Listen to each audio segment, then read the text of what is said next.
The debate title is 1917 Freedom or Tyranny. We have two speakers who are going to debate it, but we're also going to debate it as an audience as well.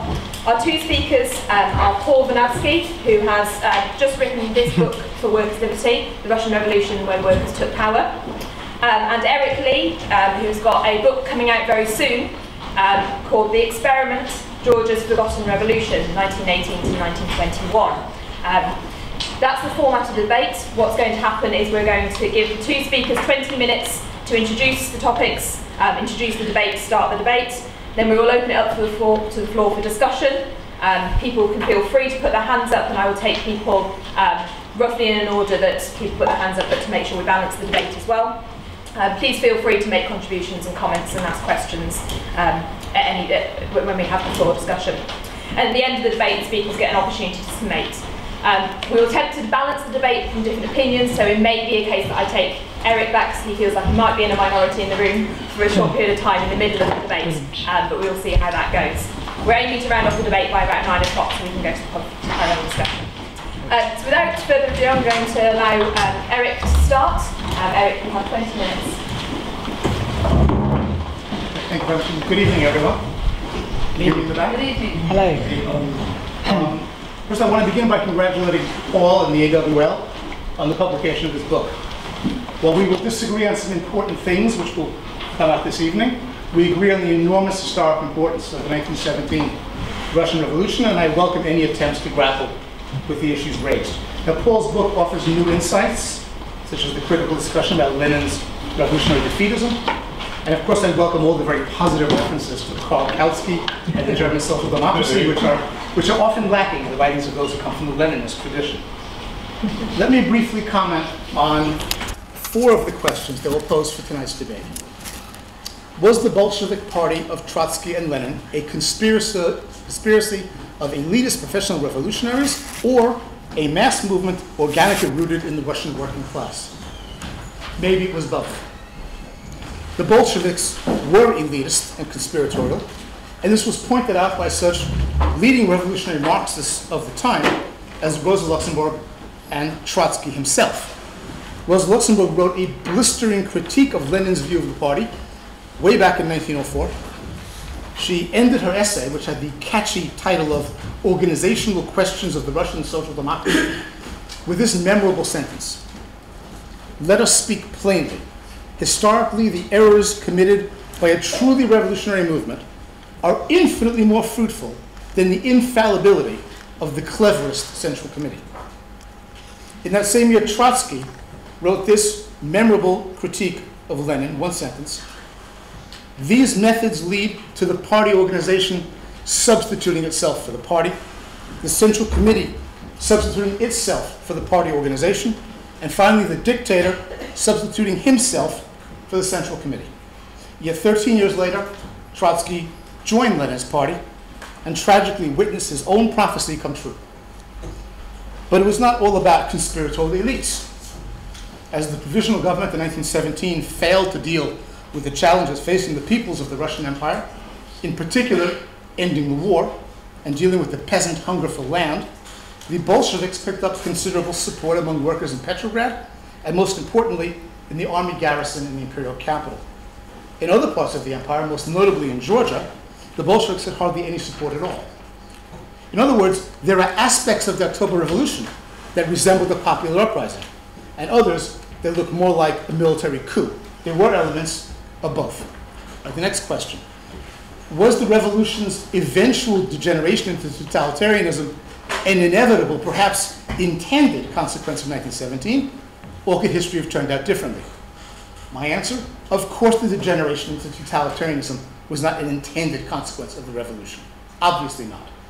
The Bolsheviks' goal was to take Russia, which was described by Lenin as the freest country in the world after the fall of the Romanovs, and to make it even more free.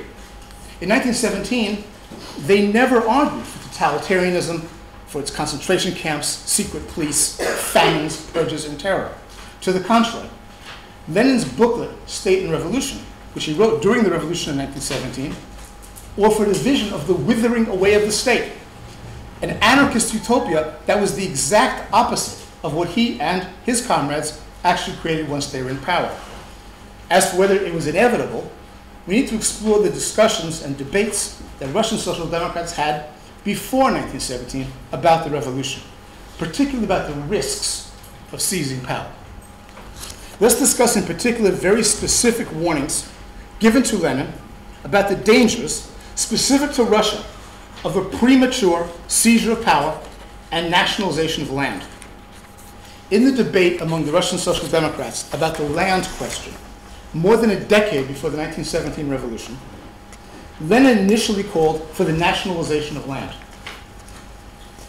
Plekhanov, the founder of Russian Marxism, and Lenin's teacher, launched into a devastating critique of this, beginning with an analysis of what kind of society existed in Russia.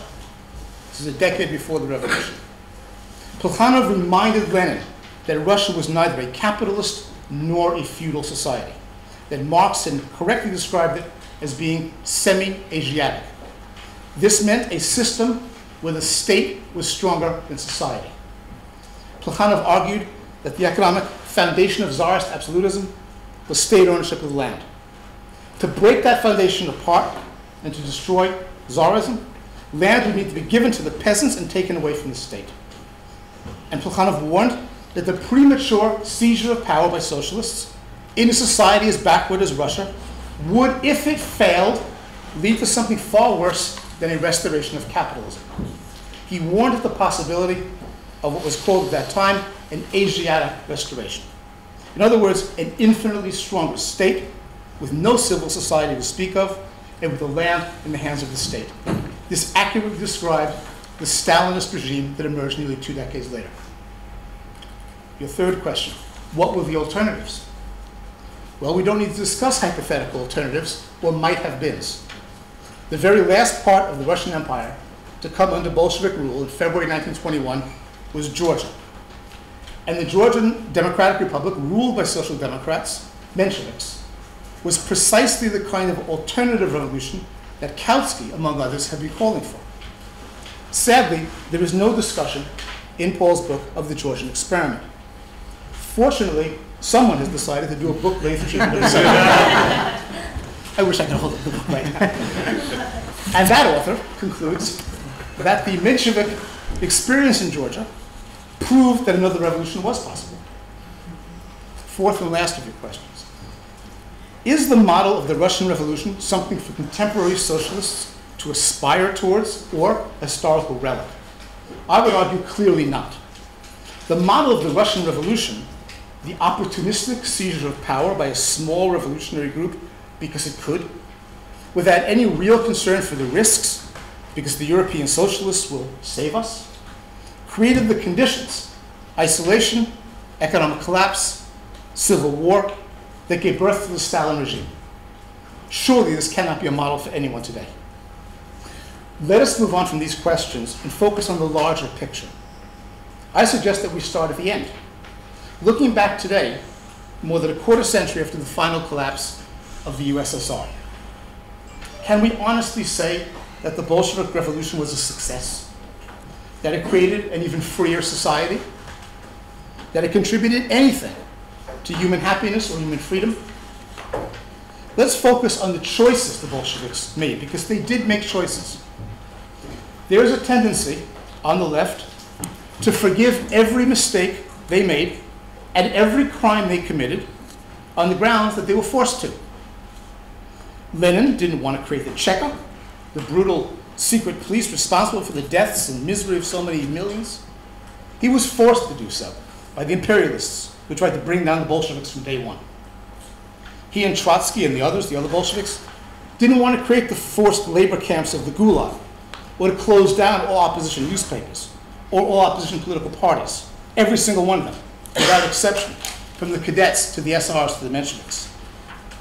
That is the argument Leninists make, as if the Bolsheviks had no choices, as if they were forced by circumstance to do all sorts of terrible things.